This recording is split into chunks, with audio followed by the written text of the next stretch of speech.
El universo cinematográfico de Marvel está lleno de historias y personajes que han conquistado a la audiencia por casi 20 años, pero desgraciadamente no todo ha sido bueno. Han habido películas que no han sido del agrado de muchas personas y que quedan en las peores películas de la franquicia, y de eso es de lo que vamos a hablar hoy, ya que este es un top de las 6 peores películas del MCU. Cabe aclarar que le pregunté a mis amigos respecto a su top y muchas películas concordaban, y he visto que muchas de las que menciono aquí aparecen en otros tops. Así que parece que por lo menos 4 de las 6 películas de este top son horribles para los fans, hablando de manera generalizada. Pero bueno, ahora sí, comenzamos. Número 6, Iron Man 3. A ver, sí, Iron Man 3 es mala y de las peores decepciones del MCU, y sí, al mismo tiempo también es entretenida, y aclaro esto porque por alguna razón la gente empezó a endiosar las primeras 3 fases del MCU, aun cuando la 2 es de las peorcitas, pero bueno, en el caso de Iron Man 3 la razón de por qué es tan mala es evidente, el cambio de director, y es que aquí Jon Favreau ya no volvió a la silla de dirección y en su lugar tuvimos a Shane Black, famoso por grandes joyas como Depredador del 2018, lo que te debe dar un indicador de la calidad de su trabajo, que por cierto tampoco es que haya dirigido muchas películas a lo largo de su historia. Pero independientemente de ello, el estilo es muy diferente al de las primeras dos, ya que aunque sí había comedia en ellas, el personaje era más sarcástico que cómico, igual que su entorno, y aquí es al revés, es más cómico que sarcástico, pero además se nota que Robert Downey Jr. ya se creía el rey de Marvel, que sí fue el personaje más importante en su tiempo y probablemente vuelva a serlo con Doom, pero su ego en esta película ya era insoportable, de verdad, y pues a lo mejor muchos no saben esto, pero incluso hubo problemas en la producción de Avengers porque Robert Downey Jr. quería que la película fuera básicamente Iron Man 3 con cameos de los demás personajes. La cinta fue un desperdicio en general, no solo por ser mala, sino que en realidad no impactó nada en el MCU.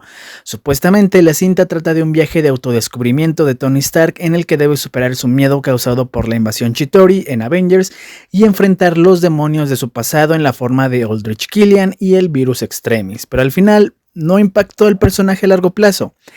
Que se retiró y destruyó sus armaduras al final de la película, no importa. En Age of Ultron regresa y a partir de ahí construye nuevas y mejores armaduras, y en Civil War lo mismo. Que se quitó el reactor arc del pecho, pues no sirve de nada porque al final vuelve a usar algo muy similar en Infinity War y Endgame para guardar sus armaduras de nanotecnología, que simplemente ahora se puede quitar y poner cuando quiera. Que quedó bien con Pepper al mostrarle que ella era más importante que su trabajo, pues al diablo. En Age of Ultron y Civil War nos dicen que terminaron, incluso si después regresan. Y así, y así, y así. Simplemente esta película es un despropósito total. Y su mayor consecuencia fue que apareciera un soldado extremis en Shang-Chi casi 10 años después. Fuera de eso, no importa y está llena de personajes olvidables. Como el niño que todos decían que debió ser el sucesor de Tony Stark, aunque ni siquiera saben su nombre. Se llama Harley Quinner, por cierto. Por no mencionar que Aldrich Killian es un personaje con motivaciones muy tontas, como que se vuelve malo porque Tony Stark no lo fue a ver en medio de una fiesta de Año Nuevo, o Ben Kingsley desperdiciado como Trevor Slattery, el mandarín falso, lo que sin duda alguna es por lo menos top 3 de las peores decepciones del MCU y del cine de superhéroes en general, y que de nuevo fue retomado en Shang-Chi, pero bueno, simplemente es una película que decepciona en casi todo. Número 5, Captain Marvel. Sí, creo que nadie se sorprende de que esta película esté aquí. Lo dije en mi reseña hace casi 6 años y lo repito de nuevo.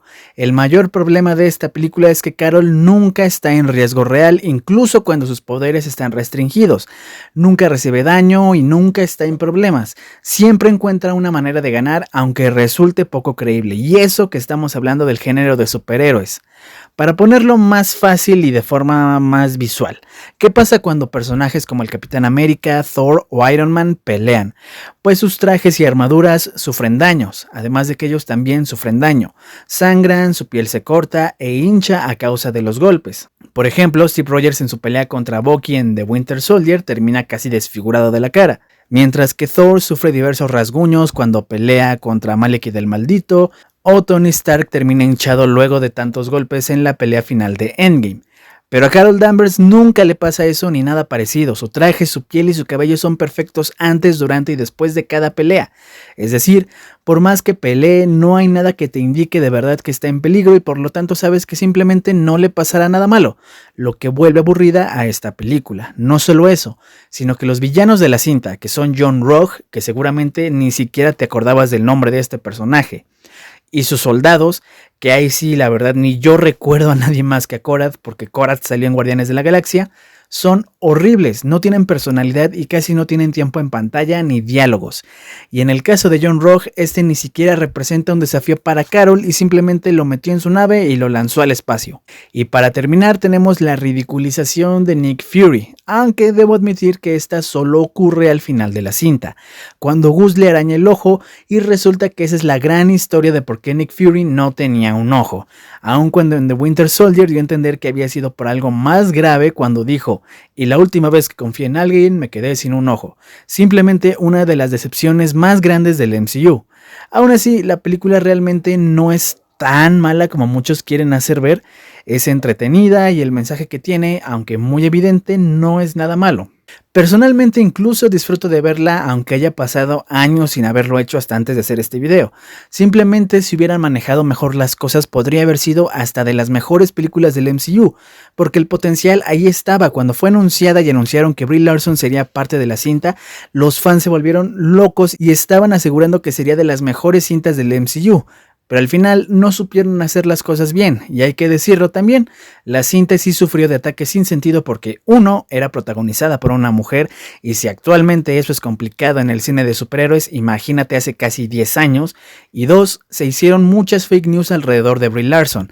Aquí se aplica decir que la película fue blanco de ataques machistas y misóginos, algo que se repitió con The Marvels, la secuela, aunque esa sí es mala de verdad. Simplemente esta es una película que tanto los fans como la producción no supieron manejar. Número 4. Thor: The Dark World. Aquí comienza el declive de Thor en general, tanto como personaje como en sus historias, aunque Ragnarok en verdad sí es buena película.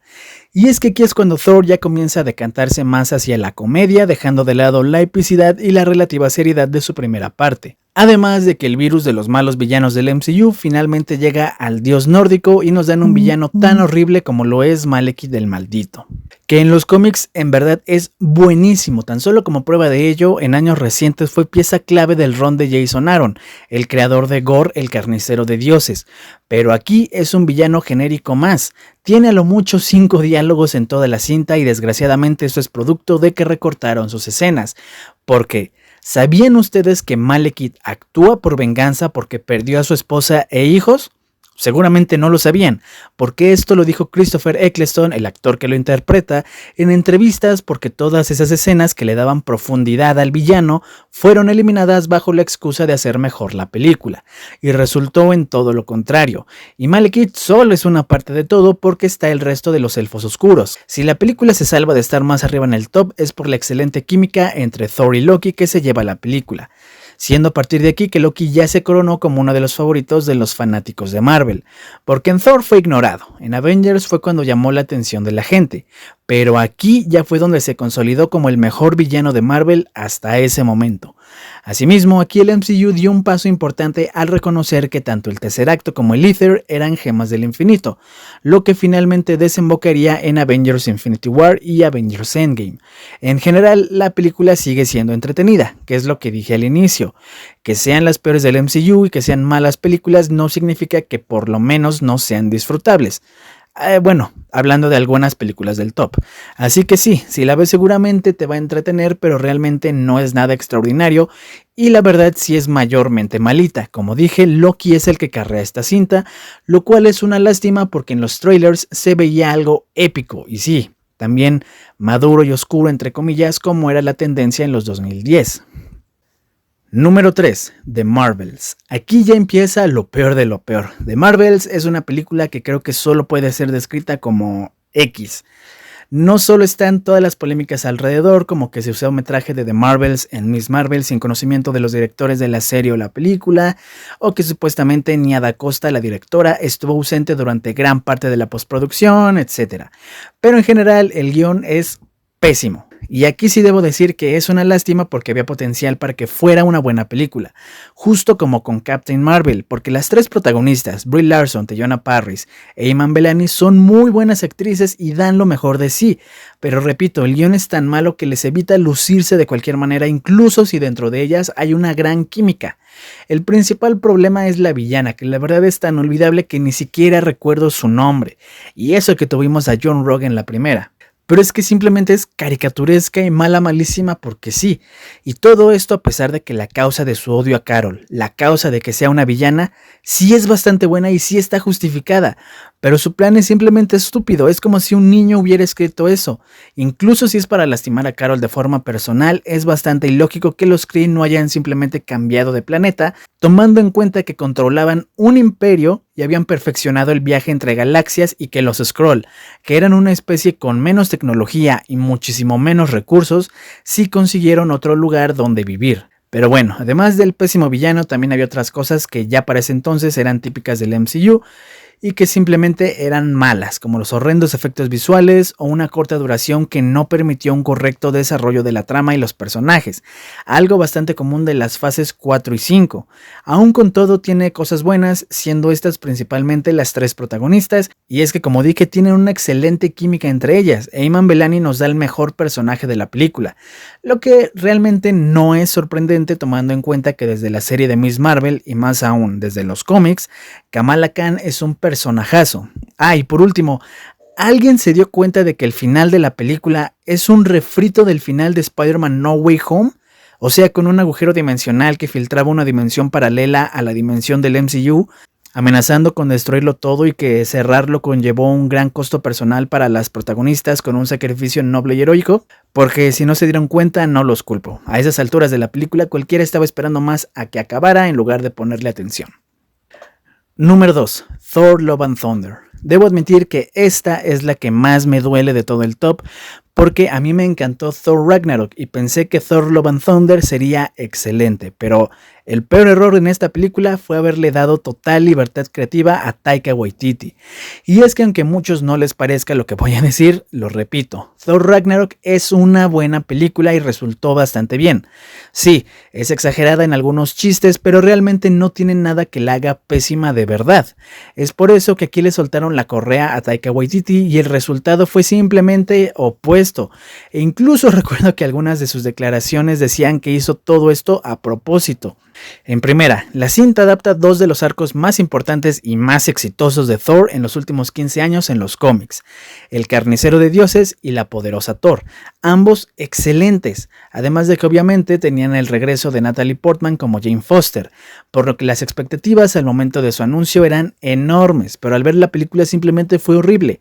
Gore, uno de los mejores villanos de Marvel Comics en los últimos años, apenas y aparece en la película, lo cual es incluso peor si tomas en cuenta que lo interpreta Christian Bale, además de que elementos como Zeus y Ciudad Omnipotencia fueron desperdiciados totalmente, por no decir ridiculizados, sobre todo Zeus. Además de que aquí nos dan la versión de Thor con el menor coeficiente intelectual de toda la franquicia, que simplemente ya no es cómico y ni siquiera cae bien, simplemente es estúpido, lo que lo lleva a cometer muchísimos errores. Si hay una palabra para describir esta película es cringe. Aún así no está en primer lugar del top, porque a pesar de todo lo malo en la cinta, que es la mayoría de las cosas, aún tiene cosas que son un tanto buenas o que efectivamente sí son buenas. Por ejemplo, el romance entre Thor y Jane está muy bien logrado, pero esto no es nada raro tomando en cuenta que tanto Chris Hemsworth como Natalie Portman tuvieron una gran química en las dos primeras cintas, por lo que esto no es gracias a Taika Waititi. Lo que me lleva al siguiente punto. Jane Foster, su arco de personaje está muy bien logrado, desde su enfermedad hasta su sacrificio, lo cual es una lástima porque esto habla del potencial que esta película tenía y que dejó pasar, o que más bien Taika Waititi decidió ignorar por completo. E igualmente las escenas de pelea en el Reino de las Sombras están muy bien logradas, pero esas tres cosas no compensan los efectos visuales tan espantosos, el desperdicio de conceptos y personajes, un protagonista estúpido y comedia horrible y sin sentido. O sea, tan solo como ejemplo, el personaje de Bao en Ciudad Omnipotencia me parece excepcionalmente idiota, por no mencionar la horrible batalla final en la que Thor comparte su poder con los niños asgardianos y logran derrotar enemigos que tanto Thor como Jane como Valkyria tuvieron problemas en derrotar. Simplemente es un fiasco, pero aún así es mejor que la primera película de este top. Número 1, Ant-Man and the Wasp: Quantumania. Creo que no hay nada que explicar aquí. La película es simplemente mala y ya, peor que mala, es desastrosa. Primero tenemos que tomar en cuenta que con esta película se inauguraba la fase 5 del MCU y se mostraba por primera vez al gran villano de la saga del multiverso en ese entonces, Kang el Conquistador, que ya habíamos visto variantes del personaje en otras historias, particularmente en la serie de Loki, pero específicamente Kang el Conquistador era el gran villano de la fase 5 y 6 del MCU, y aunque sí es cierto que Kang fue lo mejor de la película, porque sí, hay que admitirlo, Jonathan Majors lo hizo muy bien con lo poco que le dieron, la verdad sí es algo patético que sea derrotado por Ant-Man. Pero no solo eso, sino que también tenemos el cambio de actriz para Cassie Lang, que pasó a ser interpretada por Kathryn Newton, que nos da una de las peores actuaciones no solo de la película, sino del MCU en general, teniendo la misma cara de mensa toda la cinta y dándonos, por si fuera poco, uno de los peores momentos del MCU cuando evangeliza a MODOK diciéndole que no sea un idiota. Y sí, MODOK es otra de las cosas más horrendas de la cinta. Darren Cross fue un villano decente en Ant-Man, pero en Quantumania es simplemente estúpido. Y luego tenemos a la familia Pym, con un Hank Pym más odioso que de costumbre, que sí, en el MCU siempre ha sido medio mierdilla, pero además en esta cinta es aburrido, y una Hope Van Dyne a la que claramente le redujeron su papel en la cinta por las declaraciones antivacunas de Evangeline Lilly en la pandemia, al punto en el que apenas si tiene diálogos en la película, siendo Michelle Pfeiffer como Janet Van Dyne la única que sí entrega una buena actuación de los tres. Y a todo eso hay que sumarle los pésimos efectos especiales, que son de los peores de todo el MCU, y eso ya es decir mucho tomando en cuenta el resto de las películas que hay en este top y en el resto de las fases 4 y 5. Pero la verdadera razón por la que esta película está aquí, en este primer lugar, es que esta película no te hace sentir absolutamente nada. En las otras películas del top, por ejemplo Thor Love and Thunder, la película puede hacerte sentir cringe. En Iron Man 3 te puedes enojar por el desperdicio del mandarín, entre otras tantas cosas, y así, y así, y así.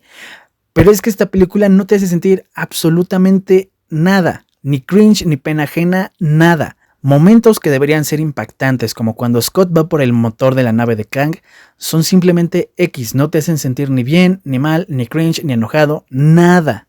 Es por eso que, en mi opinión, Ant-Man and the Wasp: Quantumania es simplemente la peor película del MCU en toda la historia, o por lo menos hasta ahora. Y hasta aquí el video del día de hoy. Si te gustó, te encargo que le des like, lo compartas y te suscribas. En la parte de la descripción te dejo los links a mis redes sociales y a los demás canales que conforman la familia del Taco Geek para que vayas y me sigas. Y claro, recuerda activar la campanita para que te llegue una notificación cuando suba un nuevo video. Recuerda que el que veas los videos es lo que me ayuda a seguir haciendo contenido así para ti. No olvides dejarme en los comentarios qué tal te pareció el video. Recuerda que tus comentarios y opiniones son muy importantes para mí. Yo me llamo Ajax y soy el Taco Geek. Hasta la próxima. Bye.